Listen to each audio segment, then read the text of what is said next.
Well, I'm going to be talking to a couple of my dear old mates who are not old, they're just long-term mates. Oh, they probably don't like being told that they're old. Robert Carmack and Morrison Polkinghorn. Okay. Hello, lads. How are you? Hello, Morrison here, Robert somewhere. Okay. I'm John Weeks, by the way.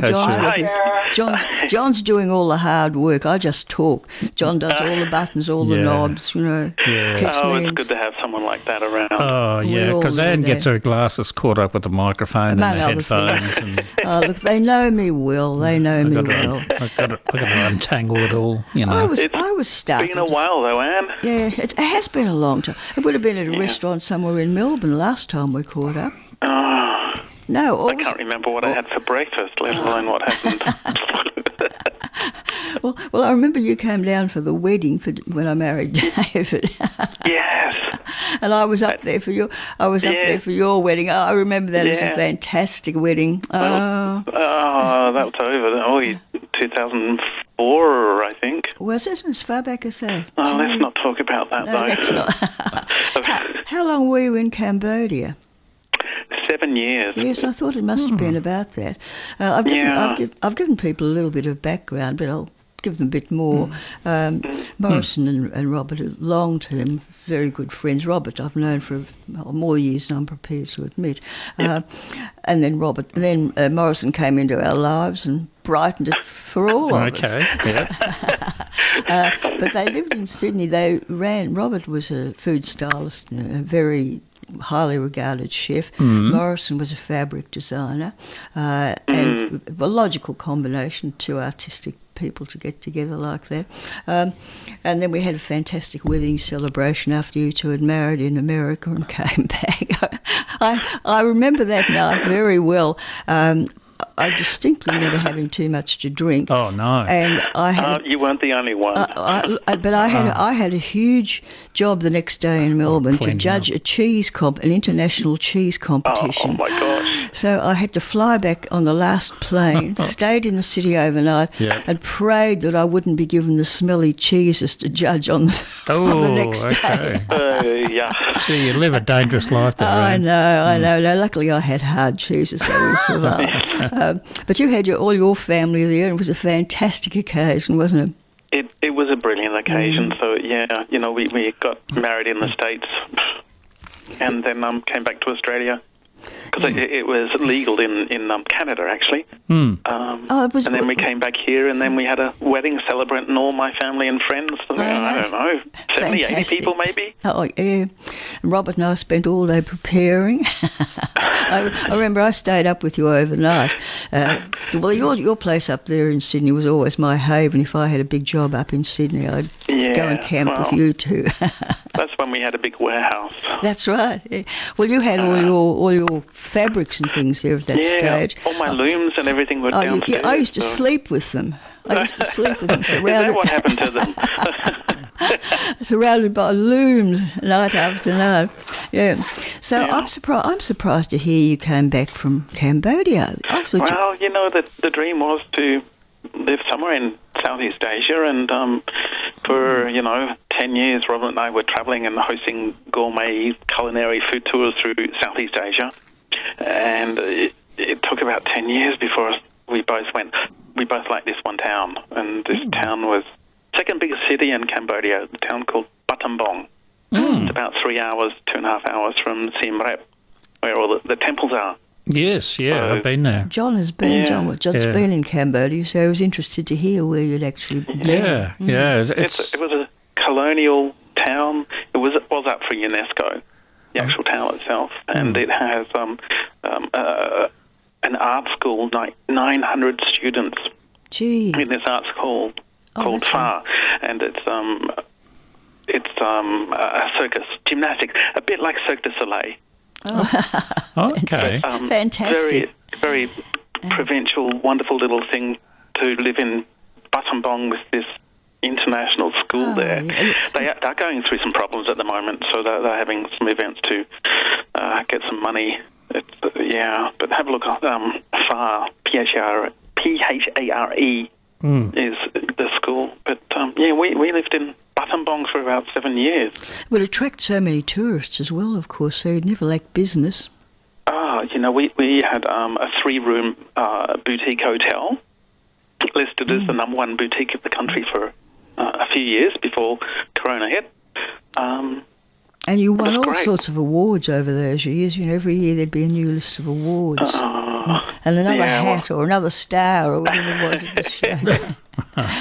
But you've moved on from your fabric design to very serious artwork as well, haven't you? Well, I've always loved to make and sell things. And when I was in Cambodia, I visited, the other countries around, etc. I learned how to make ink. I learned from a UNESCO paper village just outside of Hanoi, Dong Ho paper village, and they make their ink from bamboo leaf and a gouache of sticky rice. So I came back to Battambang and I went, I'm going to make ink from lotus petals. So I would collect my lotus flowers from the temples. Well, and you shared it with us on Facebook, so we were able to follow the progress of all these various experiments. Yeah, but the ink is very special to me. It's filled with everyone's love and gratitude because I only use the lotus flowers that have been offered at the temples to make the ink. It takes a year to make the ink. Sure. Wonderful. And then with the stalk of the lotus, I do a form of pointillism artwork. Yeah. And so my art's black and white, just all this pointillism work that I do. I'm looking on the website now of your artwork. Yeah. So it's very interesting. Yeah. I think when I first knew you were very much involved in theatrical drapes and fabrics of that kind. Always have been. Still do any of that now? Not really, no. The last few years of my life's just been taken over by my art, which is wonderful. I just won in Chicago. There was the Design Institute Awards for AIDS, and there was, I think, 201 entries, and guess who won number one international artist? That's fantastic. That was in Chicago. I missed out on that. Did you put it on? I'm sure it was on Facebook, but I somehow missed out. Who knows? And then I have an exhibition in Paris starting in April. Oh, wonderful. My artwork's there. I'm not. Oh, I was going to say you're going over. I don't. I've just arrived into Sydney, so... Yeah, and how are you finding life in quarantine? Next question. Oh, okay, because that's one of the questions. I open one of the windows. No, the hotel's great. The staff here is great. Yes, they sounded very pleasant. Yeah, good. Yeah, no, they are good. How long you got to go before you get out? I can count it on one hand. 5 more days. I am counting. You'd be hanging out for that, wouldn't you? And where are you heading for then? Here for a couple of days, then going down to my parents down and the rest of the family down in Corowa, New South Wales, Victoria border. Yes. Yeah, inland from Albury there. And then plan just to paint more, do more artwork. If any of your listeners know of a good gallery or exhibition space in Melbourne, let me know. Oh, plenty of it down here. Yeah, no shortage of it. And are you planning on opening another restaurant or anything of this Absolutely kind? not. Been there, done that. It was a fantastic experience, those 7 years of having the hotel and bar, etc., etc. But, hard work. It was kind of exhausting. Yeah, hard work. Did you serve Western food as well as the local traditional It was food? more a bar, and Robert and I, we love to travel. I know. So the thing about having a restaurant is you've got to be there 24/7. That's the truth. It's such a tie, isn't it? Yeah. But we were able to do things, so, pork rillette and one of the best cheese boards in the country. It was being referred to as many a times for the cheese nothing we like get a good, Nothing like a good cheese board. Raw milk French cheeses. Just remember that time after our wedding, Anne. I do indeed. The cheeses we couldn't get here in Australia. It was just, divine. Yeah, where are they coming from? Well, we would purchase them in Cambodia, so they were importers. And for my 50th, we went off to Leon France for 6 nights. Wow, wonderful. And we brought back into Cambodia 20 kilograms of cheese. Oh, my goodness. Oh, well, Leon is noted for cheeses. My first trip to France was for, I think it must have been for a client I was working for. It was an international cheese festival, and they paid the fare, sent me off to France, and I travelled around for a month. But that was in Lyon, was the base for the fair. Fantastic. I had no idea so many cheeses existed. Oh, you're making me hungry, Anne. Literally hundreds. Yeah. I love Lyon. Lyon is the silk capital of Europe. That's where the jacquard loom was invented. Oh, really? Jacquard 200 years ago. And that's where Robert learned his French as well, in Lyon. Yes, it was a lovely city. There was so much to see, and as you say, such a diverse opportunity to see things you wouldn't see otherwise. Yeah. It was cold. I can't remember. After Cambodia, it was cold. Any would be cold after Cambodia. Yeah, I hear it's 37 degrees today in Battambang. So and probably 95% humidity, right? Not that low. Not that low. I was telling Anne that when I was in Cambodia, I went to, the markets there, and you just drip and flow of sweat when you walk into these markets. And but it's still an experience to go into these markets because it's just so much is happening and so much cultural things are going on, and everyone's bargaining. It's part of the art form over there of bargaining. And, constantly you expect it. Yeah, they're disappointed if you don't bargain. Yeah, they would be disappointed if we don't. They would be disappointed. Yeah, the market around the corner from us was like a 2-minute walk, and I need some coconut milk, so no tin. I just go to the lady and she breaks the coconut open and she squeezes all the milk out for me. Actually, my Cambodian is not that good, but I wanted to learn more and more. So there was one seller at the market who would not sell me anything until I told her what it was in Cambodian, in Khmer. Oh, really? And so the first time I met her, she pointed to the pineapple. I didn't know how to say pineapple, so she taught me it was manoa. So I would say in Khmer, I want one manoa. And then I'd point to the potatoes or something, and I'd say, what do you call this in Khmer? And she says, manoa. Everything was pineapple. It was so funny. So I know how to say pineapple. I think I probably would have used an app on my phone to do a voiceover of that translation somehow.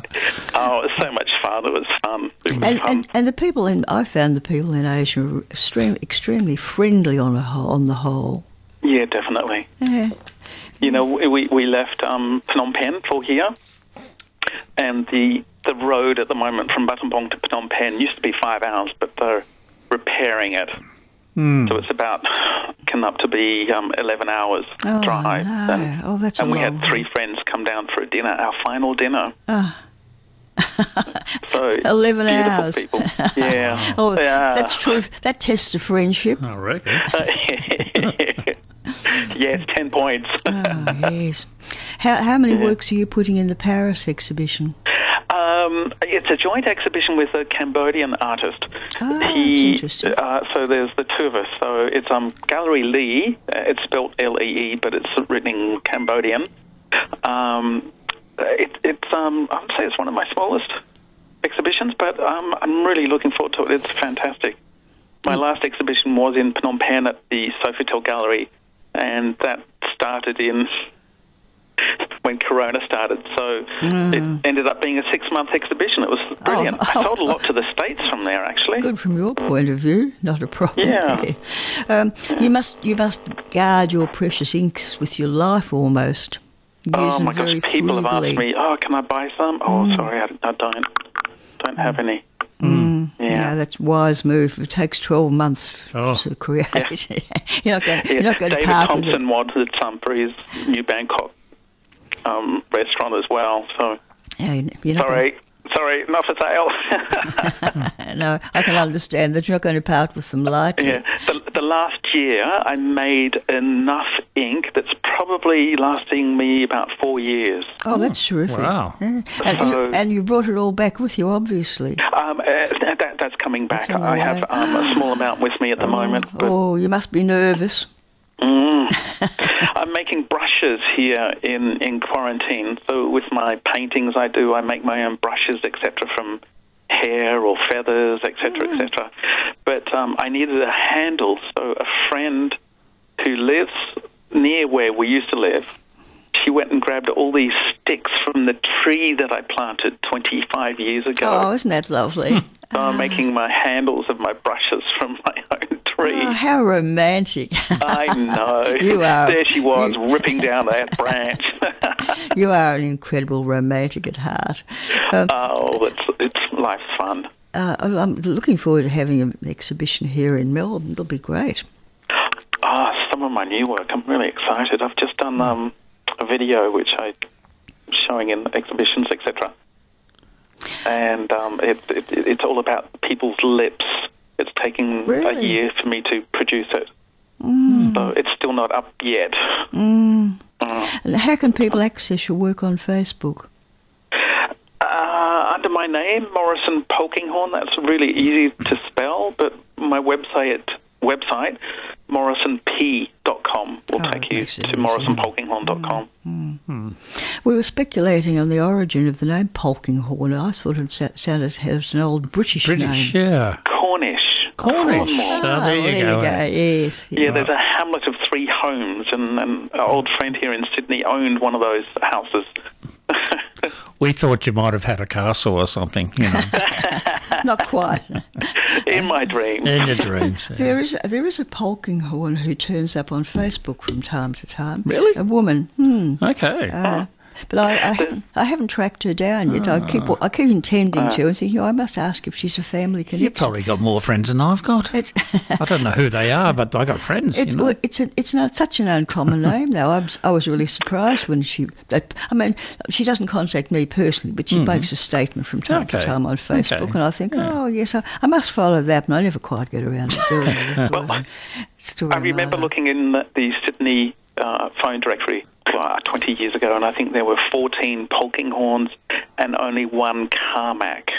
Oh really? Gee. That's interesting, isn't it? Yeah, so Wonder how he's many. here if you need a chat with him. Yes, if he's about. Yeah, well, he's not going anywhere. Locked up, aren't we? 5 more days and counting. Oh. I think it's 4.5 now. Oh, yeah.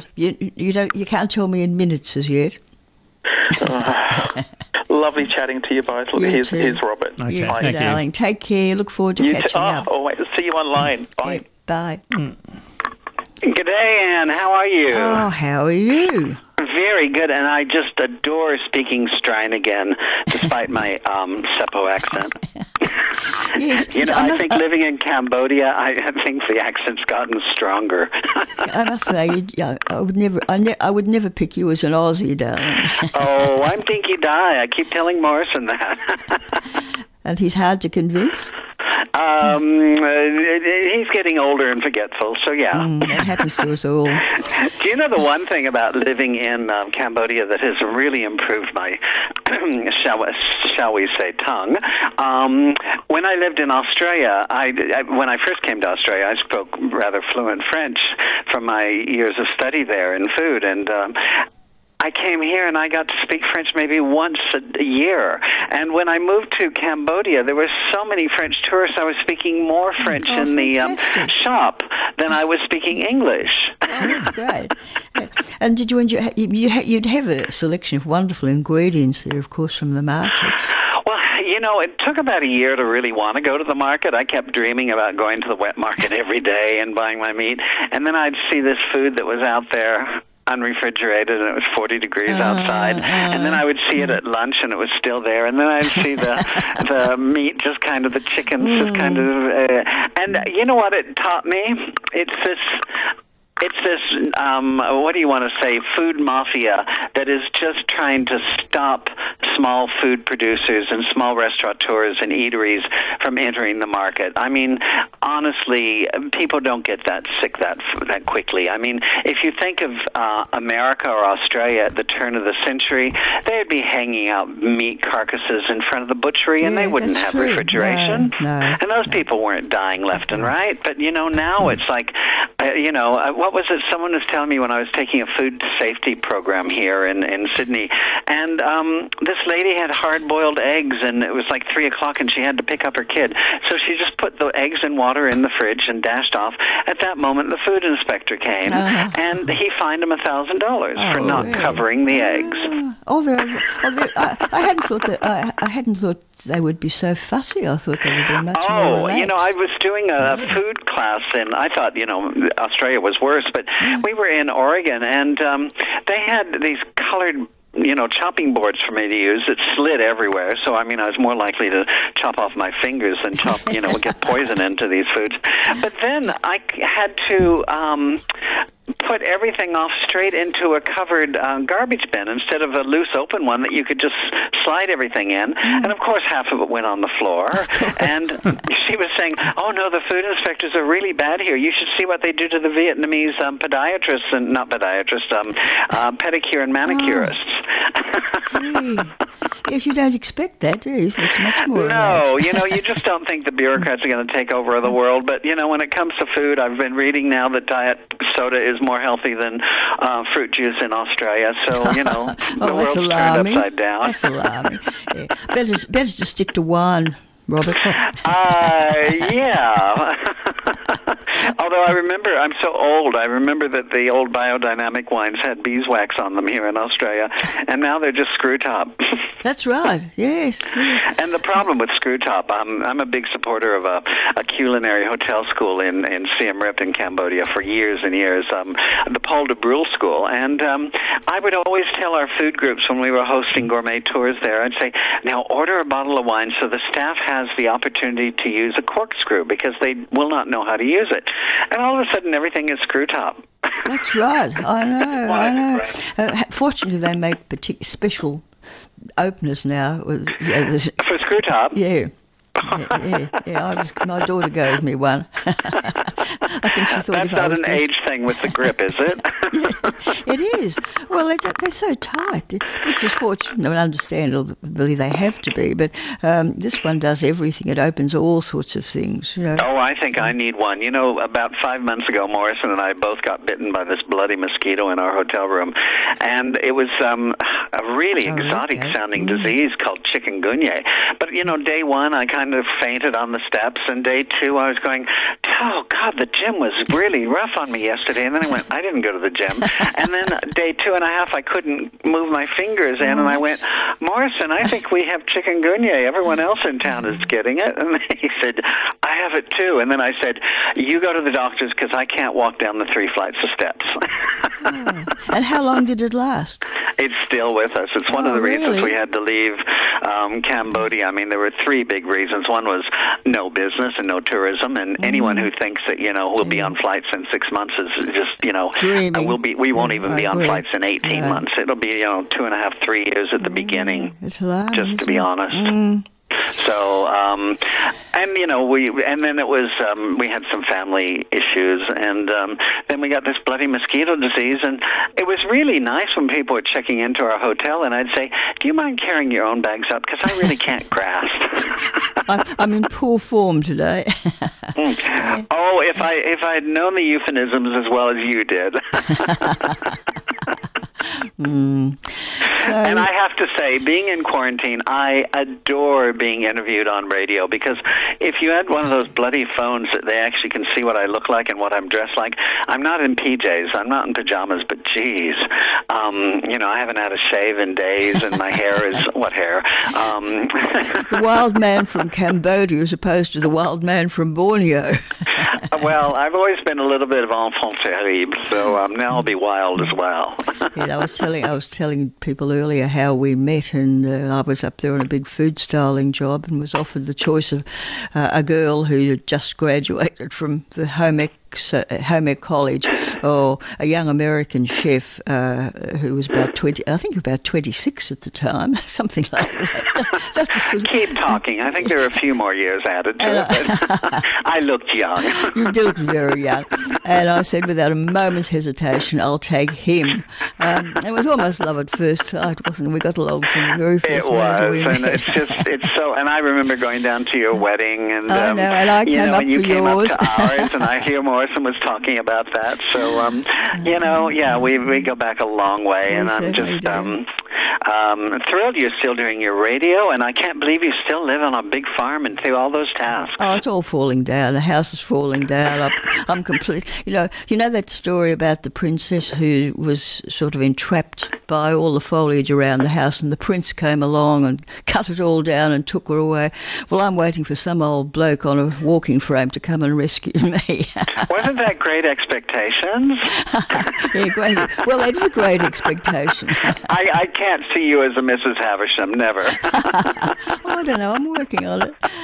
I've become the mad cat lady. I've had 11 cats in the house until last week. I've been reading about that, and you even feed them before you make a cup of hot tea for yourself. I do. I get up. Well, I have to. They'd savage me otherwise. Attack me. Well, they talk about spoiled millennials, and your little pussies are even more so. Oh, I don't know whether you've caught up with the latest, and Kathy took care of it all, and they've gone off to the Cat Protection Society, the kittens. The mother's gone with them so they're properly weaned. She's going to be spayed, and she'll come home in due course and bring one kitten with her. So there you go. With a big belly. Yeah, I hope not. Won't they give her a nip and tuck at the same time? Oh, they will. They're going to do they do that. cat plastic surgery? Oh, she doesn't need it. She's very thin when she's not pregnant. I mean, I got. Oh, she's popular. She wandered into me when she was half grown and used to come to be fed every day, and gradually, bit by bit, she sort of got infiltrated the house, and she's a dear little thing. And I used to put food out at night, and it'd be gone in the morning, and I knew the cat was taken, which is why I called her Midnight. But she's a sweetie. I'll finish up with 4, which is enough. Well, in Battambang, we had cats around the neighborhood, and I hated them because they would poo on my plants up in the balcony, and then they would spray. And the worst was they never killed the rats because the rats were bigger than they were. Oh, yes, that's not attractive. Not attractive. No, it's actually so nice not to have to worry about vermin. It's you just live with it, and then all of a sudden you read these horror stories about these diseases you can get, and I go, there was another cup broken in the kitchen last night. Who was in there? Yeah. You sometimes better not to know. Yeah. Just wash anything else that might have been standing around. Well, I slept on the 3rd floor as well, and I'm so glad. I just, living in the tropics, I could never live on a ground floor because everything crawls in. Yeah. It doesn't matter. It's just, and this year we had, it was like the second year we had 2 scorpions, and then we didn't have any for 4.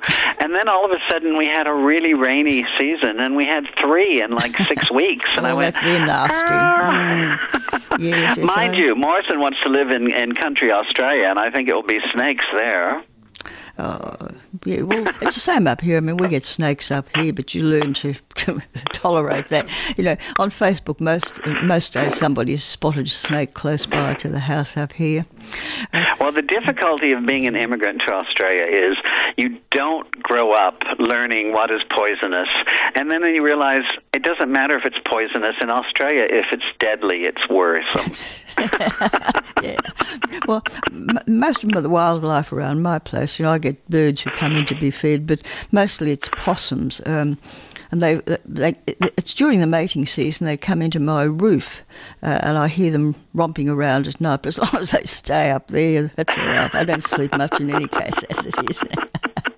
They're playing football with all the bird nests up there, right? I don't know what else they're up to, but whatever it is, I'm sure it's no good. And Morrison's just reminded me, there's one other thing we are not, well, there's two things we're not missing in Cambodia, and the people are so gorgeous. But, like our second year there, we hosted a gourmet tour to Hanoi, and as you know, I've been going to Hanoi since the mid-'90s, yes, and I've always thought, they're so lovely people and so nice. And all of a sudden I went, everyone's really rude. This is like being in New York or Paris, what's wrong? And I just we both went, this isn't what we remember about Vietnam.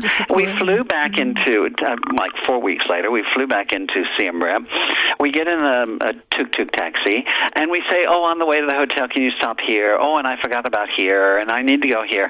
And the driver was like, that's okay, that's fine. And then I realized the penny dropped. I went, Cambodians are so lovely. Yeah, despite you'd been spoiled. Their past. They are so gentle and so gorgeous, and it just makes everyone else look very greedy and grasping. Rough and ready.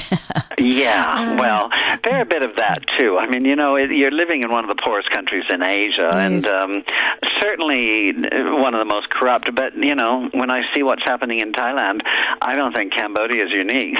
And I see what's happening in Myanmar these days. I mean, Burma has been close to our heart because our last book was Burmese cookbook, and living there, you just kind of realize that it's not for us to make the decisions for them. Even if it's something that we perceive as black and white criminality and honesty, it's not for us. It's their decisions. I found this with Thai people. I had a few trips to Thailand and spent a month there travelling around doing the cookbook. Oh, that's right. You did the Thai Beautiful booklet, didn't you? Yes. It was for the Queen of Thailand's 60th birthday. But unfortunately, there was an army coup the day we were supposed to arrive and meet the King and Queen, so that was that. We did get a trip up the river on their ship with their crew, but we didn't actually get to meet them. But yes, that was so they didn't have their priorities right. They cancelled meeting the cookbook writers. Absolutely. And we both know how significant they are, don't we? Yeah. But I found food is such a passion for me, and coming here and living in quarantine, the first thing we walked in and we went to the little, mini fridge, and there was a bottle of real pure cream milk. And I went, you would never get this in America. You'd get UHT milk at best, or probably a powdered one, and it's like when you fly on a U.S. airline, and they give you coffee and tea, and then they give you that little sachet of powder, and they don't seem to know the difference. No, well, all of a sudden, this hotel where I'm staying, they've changed to a butter spread, and they don't know the difference. And you've been holding forth at great length about this on Facebook. I am so upset, and I've been accused of ignoring the Rohingya because of this. No, I agree. Butter is butter, and there's no substitute. Of course, I did work for dairy companies for about 15 years, so I'm probably a touch prejudiced. Well, living in Asia, too, one of the things that shocked me, and I don't think Australians know this, Allery has a subsidiary in Thailand, and they had something called compound butter, and I went, is that like compound chocolate? So I ordered a 5 kilo bar of this thing, and it was 70% palm oil. And I went, I hope they're not selling that in Australia. And so I, made a comment on Facebook, and a big advertising executive said, no one in the headquarters would not know this is happening. They're just turning a blind eye to it. So, if you have anyone who works at Allery, you tell them. At the moment, someone gave us a care package this morning, and guess what it was? Pepi Saya butter, cultured butter. I feel like I'm getting my enzymes and probiotics just having butter on bread, even though everyone says that's a guilty pleasure to have these days. Oh, tell me about it. It's one of my delights. Darling, I better let you go. I know you haven't got anything else to do, but John's looking. I've got tons. I'm going to send up some more petitions, and I'm going to, I tell you, the what do you call it? The angst and the orneriness is coming out after 10 days.